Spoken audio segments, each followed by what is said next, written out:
समाज ज्यादा से ज्यादा संपन्न हो रहे हैं वो उतना ही बुरा खाना खा रहे हैं। भारत में गांव के लोग जिसे छूते भी नहीं हैं, बड़े शहरों में लोग वैसा खाना खा रहे हैं। वैसा भोजन यानी आज पश्चिमी समाज जो चीजें खा रहे हैं वो कम से कम 30 से 60 दिन पुरानी होती हैं। योग में भोजन को सात्विक, राजसिक या तामसिक मानते हैं। तमस यानी जड़ता। अगर आप तामसिक भोजन खाएंगे तो आप में जड़ता आ जाएगी। जड़ता का मतलब बस आलसी होना नहीं है। जड़ता यानी कुछ चीजें धीमी हो जाएंगी, यानी सिस्टम में पुनर्निर्माण जल्दी नहीं होगा। आज आप जानते हैं कि दिमाग से अच्छा काम लेने के लिए सबसे जरूरी यह है कि दिमाग में नए सेल्स या कोशिकाएं जीवन भर जल्दी बनती रहें। अगर आप तामसिक भोजन खाते हैं जो आपके शरीर या आपकी ऊर्जा में जड़ता पैदा करता है, तो आप धीरे धीरे चीजों का अच्छे से अनुभव नहीं कर पाएंगे। सभी ये समझते हैं, तभी वो कोका कोला के प्याले या कॉफी या शराब या कुछ और पीते हैं, क्योंकि वो जानते हैं कि इसे संतुलित करना जरूरी है। तो ये संतुलन लाने का बचकाना तरीका है, यानी पहले गलत चीजें खाकर फिर उसे सही चीजों से ठीक करना।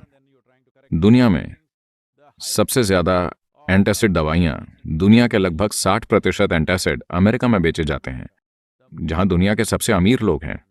यानी वहां कई विकल्प हैं, वो बेहतरीन खाना खा सकते हैं, पर नहीं, वो सबसे खराब खा रहे हैं, क्योंकि कमर्शियल बिजनेस आपका भोजन तय कर रहे हैं। आप सचेत होकर कुछ नहीं खा रहे हैं।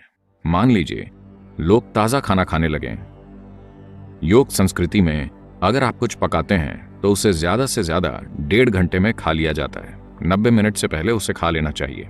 उसके बाद भोजन को नहीं छुआ जाता, क्योंकि उसमें तमस आने लगता है, यानी जड़ता होगी।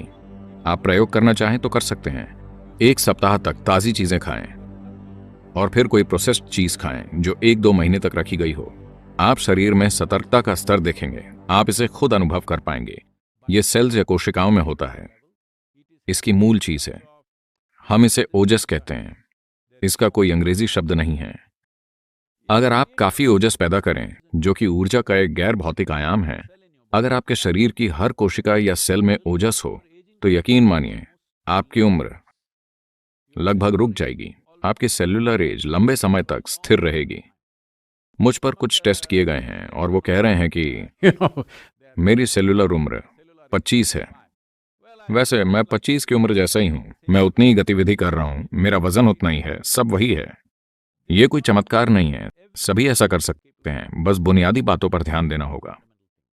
भोजन से एक और चीज जुड़ी है जिसे विरुद्ध आहार कहते हैं। यानी अगर आप एक चीज खाकर कुछ ऐसा खाते हैं जो उसके खिलाफ काम करता है, तो शरीर में जंग छिड़ जाएगी।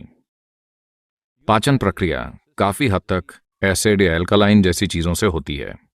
मान लीजिए आप फैट वाला मांस खाते हैं, तो मांस अकेला उतना नुकसान नहीं पहुंचाएगा, पर उसे चावल और घी यानी बिरयानी के साथ खाने में ज्यादा नुकसान होगा, क्योंकि ये दोनों चीजें एक दूसरे के खिलाफ हैं।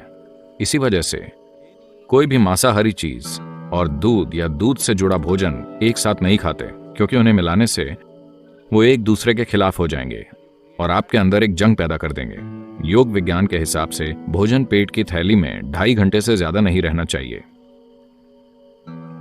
2.5 घंटे में वो बाहर चला जाना चाहिए और पेट खाली हो जाना चाहिए। भूख नहीं लगेगी, पेट खाली रहेगा। ये अच्छा है। हम पेट को हमेशा खाली रखना चाहते हैं, क्योंकि तब हर चीज बेहतर काम करती है।